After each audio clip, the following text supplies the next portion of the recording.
I'm Mary Alexander from Home Instead Senior Care, and today I'm talking about avoiding caregiver burnout. And in this video, we'll talk about depression in family caregivers and give you some ways to cope.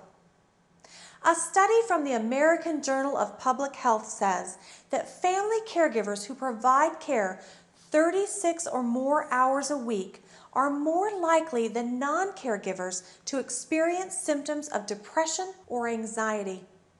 For a spouse, the rate is 6 times higher, and for those caring for an aging parent, the rate is twice as high.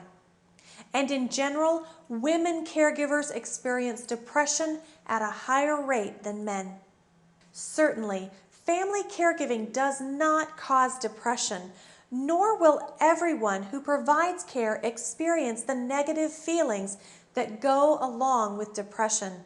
But in an effort to provide the best possible care for a family member or friend, caregivers often sacrifice their own physical and emotional needs, and the emotional and physical experiences involved with providing care can strain even the most capable person. The resulting feelings of anger, anxiety, sadness, isolation, exhaustion, and then guilt for having these feelings can take a heavy toll. Unfortunately, feelings of depression are often seen as a sign of weakness rather than a sign that something is out of balance.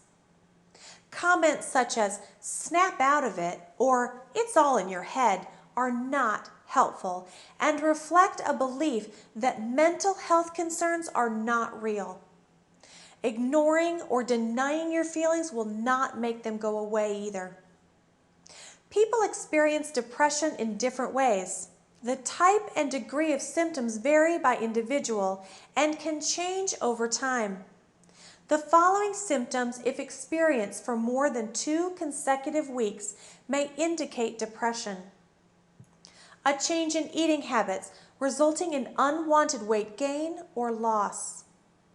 A change in sleep patterns, too much or not enough sleep.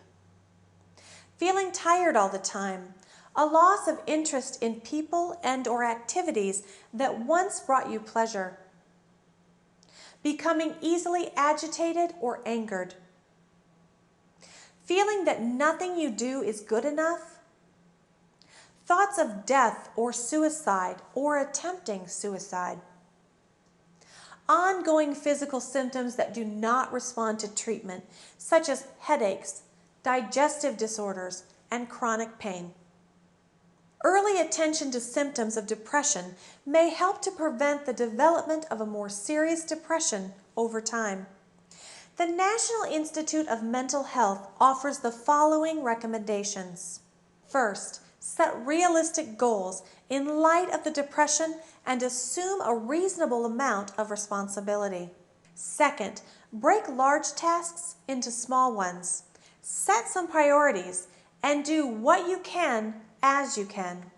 Third, try to be with other people and to confide in someone. It is usually better than being alone.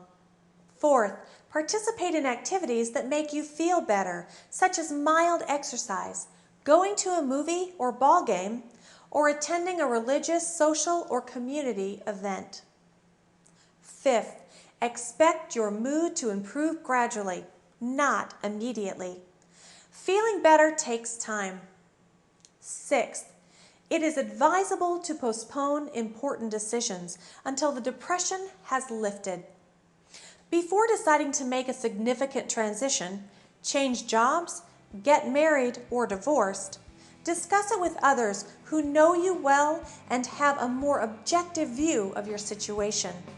People rarely snap out of a depression, but they can feel a little better day by day.